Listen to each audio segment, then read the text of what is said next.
Awake, for morning in the bowl of night has flung the stone that puts the stars to flight. And lo, the hunter of the east has caught the Sultan's turret in a noose of light. Ladies and gentlemen, my name is Suzanne Harper. I'm going to talk to you about synchronizing your space with present time. Part of what I'm going to talk about is something that's called changes for the year. And those of you that are familiar with 9-star key are maybe already using it, and my guess is most of the consultants probably already use this. How many people here have not heard of changes for the year? All right, so most of you know about this. Okay. Every year it's considered that negative energies come from a certain area. This year it's the compass sector of the southwest.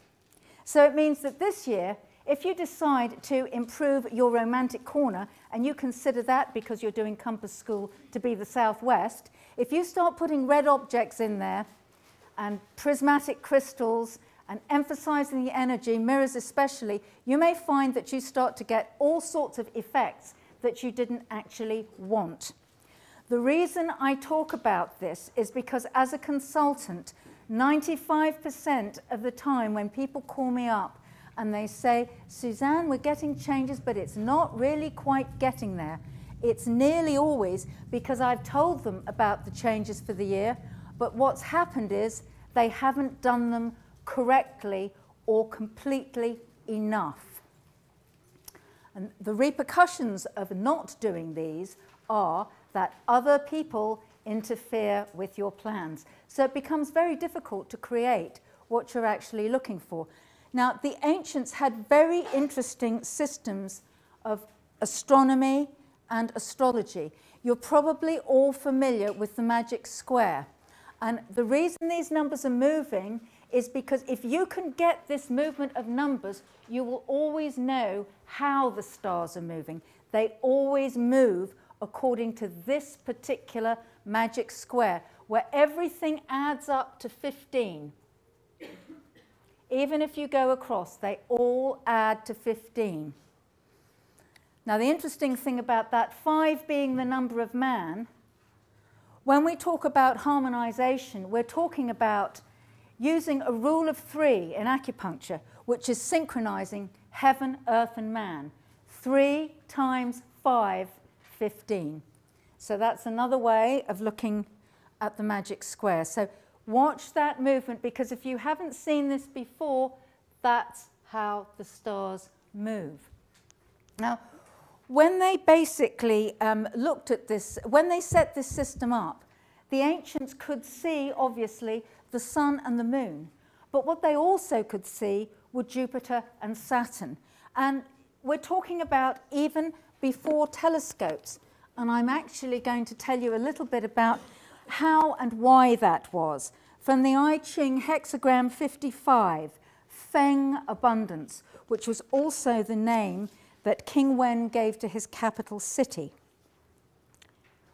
6.2, thick his screens at midday, see the dipper. And it goes on to talk about a book of poetry. King Wen measured and commenced his marvelous tower.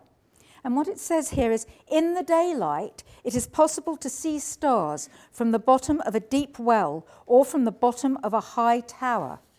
Whether a well or a tower, the opening to the sky must be a narrow aperture.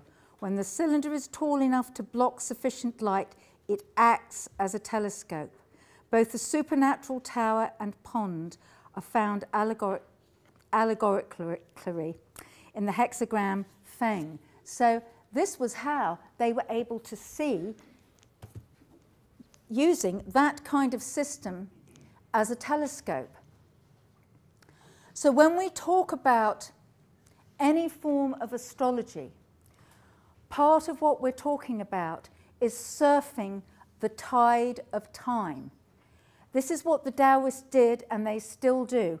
At the minute, the date of this conference is around a time when there is the most terrific wave going on. We've had the equinox just recently, and we've had a full moon. This is something that a good Taoist practitioner can surf off for the next 6 to 12 weeks easily, because what they would do would be they would pull on these energies and on these tides. So let's first of all look at the big tide, the tide of the sun with the earth, the sun going around the earth. And if we look, this is again, I'm not going to go into the mathematical whys and wheres of this. This year, with the year of the tiger, number 8 is in the center. You can see 5 in red is in the southwest. Whenever you look at these yearly charts, the first thing you want to look for is the number 5. The number 5 is representing the direction from which the Sha Qi is coming, the southwest. Now, the interesting thing about Sha Qi is it's a type of earth energy, and it's negative energy. So ask yourselves the question, what do you want to do with negative energy? Do you want to increase it, or do you want to decrease it? I don't know about you, but when I step outside my front door, I can have as much negative energy as I want. So I would much rather decrease it. So for this one particular year, putting mirrors, putting red objects in the southwest is going to feed that negative Sha. Why would you do this? The answer is you wouldn't. This is one of the reasons why I ask my clients when they put mirrors on the wall to please put them up so that they can be taken down. If someone says to me, Suzanne, I'd really like to paint this wall red, and I go, great, paint it red. However, be aware that 1 year out of 9, you're going to have to paint it another colour. So do you all have the handout? Yes. About the changes? Okay, there's a logic behind this. Again, when you realise that this Sha Qi is a form of earth Qi. So how do you drain earth Qi on the 5-element cycle? You use metal to drain it. So you use a metal wind chime. Even more interestingly, if you don't like wind chimes, you can use plants. Plant energy kills it. I'm all for killing it, actually. I think plants can often be the way to go with this, especially when people don't particularly like wind chimes or are not careful with them. Now, the other factor with this that, and this is where a lot of people, you give them instructions and they get it wrong. You say the southwest. Any compass direction depends on where you measure it from. This has to be measured from the center of your home. Now, this is fine if you live in a perfectly, I'm going to go on a bit, if you live in a perfectly rectangular place. But if you don't, what do? That's an easy geometric center. Very obvious, just drawing the lines from the corner.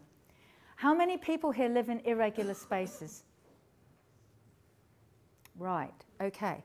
So I'm afraid you can't get away with this. You've got to be a little bit more precise. Easy enough to do. You just split it, if you can, into 2 rectangles and find the center between them. Now, it's obvious if you're measuring the center from here, it's going to be very different from measuring it from over there. Especially inside spaces where these measurements along walls will change very, very rapidly. Please use a compass. And this is even more complicated.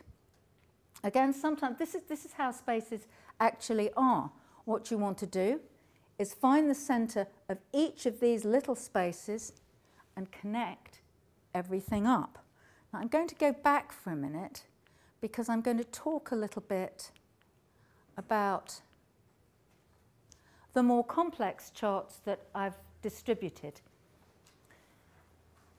What you'll see up there is it says 10:31, exact GMT time of the new moon.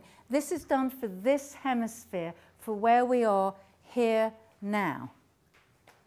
These stars fly, they change every time there's a new moon. So if we look in the West, for example, you'll see that 5, the yearly 5, is in the southwest. But here, if we look west, it's moved, the little 5, the monthly star, has moved to the west. How can you use these charts? Most of the time, you don't actually need to be bothered with the monthly star. It really, really, perhaps is not that significant, unless you're moving house, unless you've got a particular legal thing going on, unless there's something very significant happening in your life.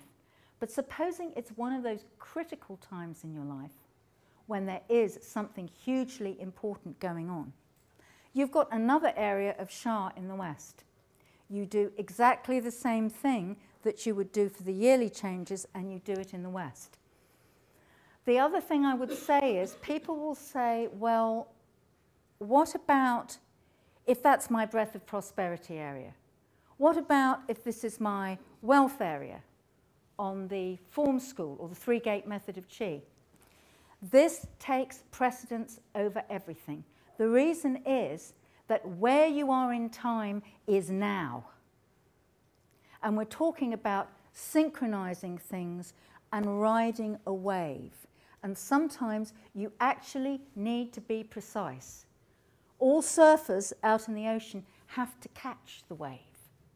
So this is about catching that timing, perhaps when it's most important to you.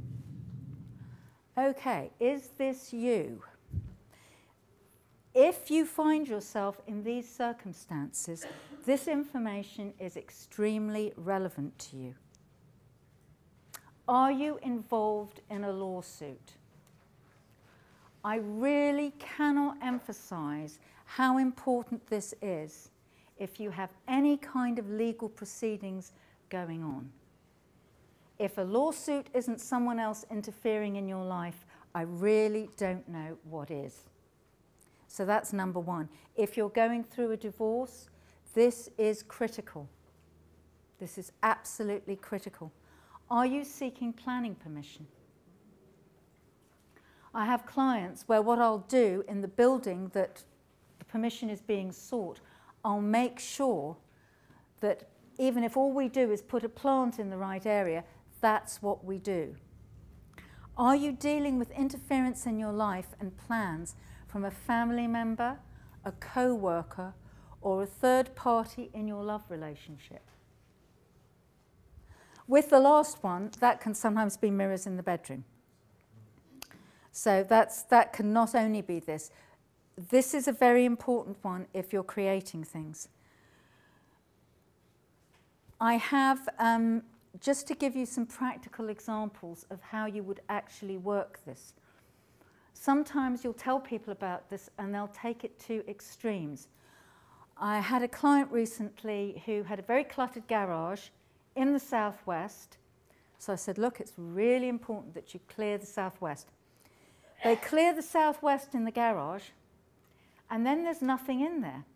So then I get the phone call, well, everything else is going really fantastically, but actually our cash flow is terrible, you know. Everything else is great, you know. And I said, what's going on in the garage? And the answer was nothing, because nobody's putting their car in the garage either. Husband was too lazy to park the car in the garage at night. I said, quick, get the car in the garage, get the plants in there. Changes it. It's not about creating a void, it's about creating a different type of balance.